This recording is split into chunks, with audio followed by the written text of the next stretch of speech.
พี่ก้อยรู้ไหมคะว่าวันเดลมัสมั่นเนี่ยเราได้ขึ้นอันดับหนึ่งของโลกถูกไหมมันมีองค์ประกอบที่ครบทั้งเครื่องเทศสมุนไพรโปรตีนแล้วก็เครื่องปรุง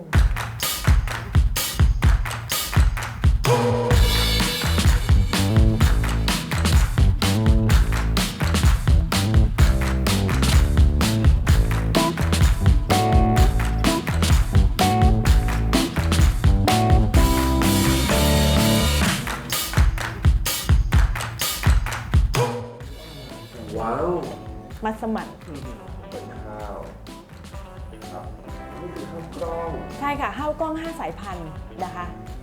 ลองเลยแล้วกันนะฮะ ได้เลยค่ะทานกับมัสมั่นและก็เครื่องจิ้มเป็นเมนูที่มีครบทุกรสนะคะ ไม่เผ็ดสามารถทานได้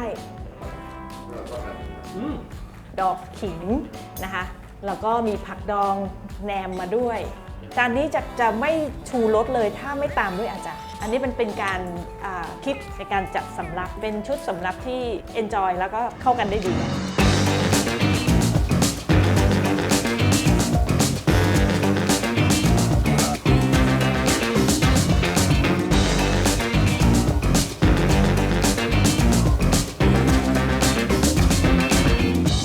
พี่ก้อยเคยรีเควสเชฟไปอยากทำมัสมั่นค่ะเชฟ ได้ค่ะ ไม่เบื่อนะ ไม่เบื่อค่ะเชฟ ไม่เบื่อที่จะรู้เชฟก็ไม่เบื่อที่จะบอก แล้วถ้าทุกคนนะคะใครอยากรู้หรือว่าใครอยากจะให้เชฟทำอะไร ให้สอนอะไร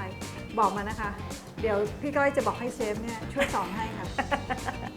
พี่ก้อยรู้ไหมคะว่าวันเดลมัสมั่นเนี่ยเราได้ขึ้นอันดับหนึ่งของโลกถูกไหมว่าเป็นเมนูเนี่ยใครๆก็ชื่นชอบมาก มันมีองค์ประกอบที่ครบทั้งเครื่องเทศสมุนไพรโปรตีน แล้วก็เครื่องปรุงพริกแกงที่มีเครื่องสูตรผสมเนี่ยเกินกว่า 15 ชนิดอยู่ในนี้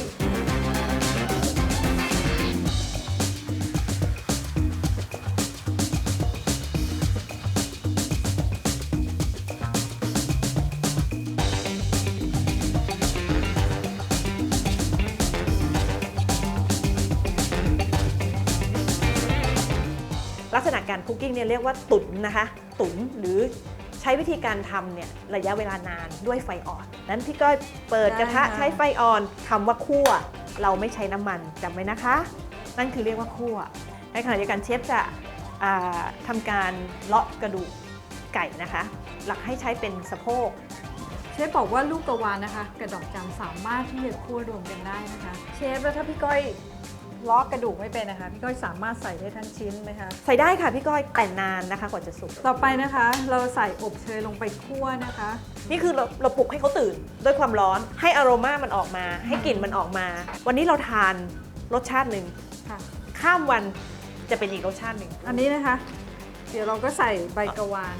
ชิ้นหนึ่งชิ้นนี้เล็กก็อาจจะหั่น2ชิ้นหนึ่งใหญ่อาจจะหั่น4ชิ้นหนึ่งไม่ใหญ่อาจจะหั่น3แต่ให้ใกล้เคียงกันคือประมาณนี้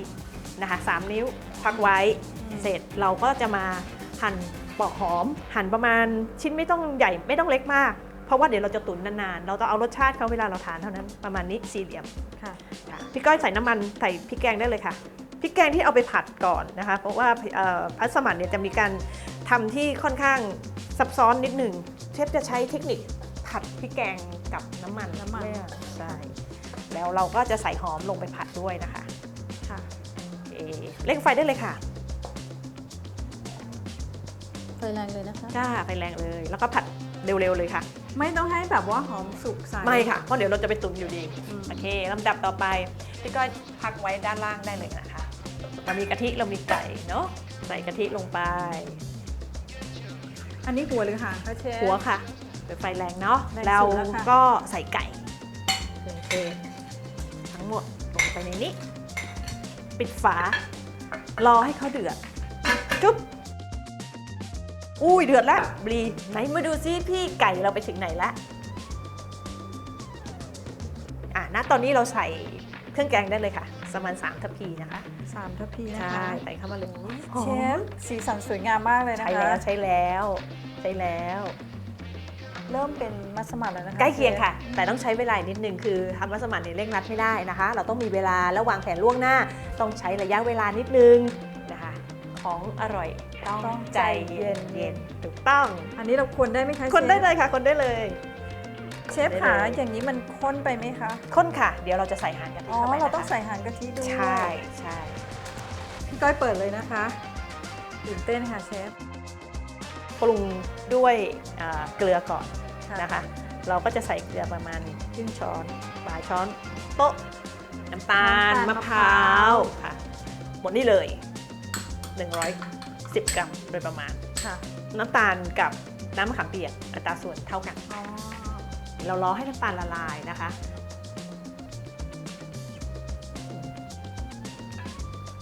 ตอนนี้เปรี้ยวนำไปนิดนึงค่ะ เราปรุงได้เราปรับได้เราใส่ว่าเพิ่มเข้าไปอีกหน่อย มัสมั่นเนี่ยมันจะไม่ใช่ว่าหวานนะคะ อย่าลืมหวานอมเปรี้ยว ต้องมาใกล้เคียงกันนะคะ ไม่ใช่หวานนำนะคะ ความกลมมันมาครบหมดแล้วนะคะ เชฟมีอีกเทคนิคสุดท้ายที่จะให้ใส่ส้มซ่าอันนี้โบราณเลยนะคะ โบราณว่ามาเราต้องใส่ส้มซ่าเข้าไปในนี้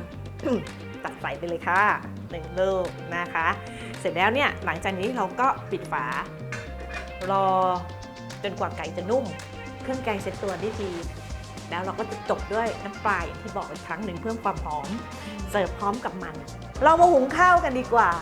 เป็นเมนูพิเศษมากๆ ที่จะทานกับมัสมั่นแล้ว มันจะมีความเข้ากันมากเลยเชฟเลือกใช้ข้าว 5 สายพันธุ์นะคะพี่หอมมะลิขาวหอมมะลิแดง ข้าวหอมนิลข้าวเหลืองและก็ข้าวแดง แล้วเราหุงด้วย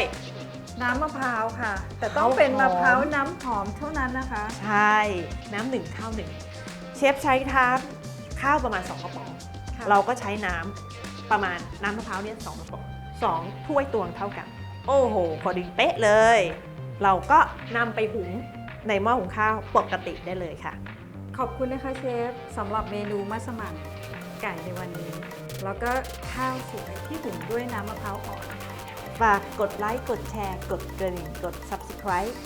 และแนะนำความรู้ที่อยากจะให้พี่ก้อยมาสอบถามเชฟได้อีกนะคะ ได้ค่ะ ยังไงคอมเมนต์มานะคะ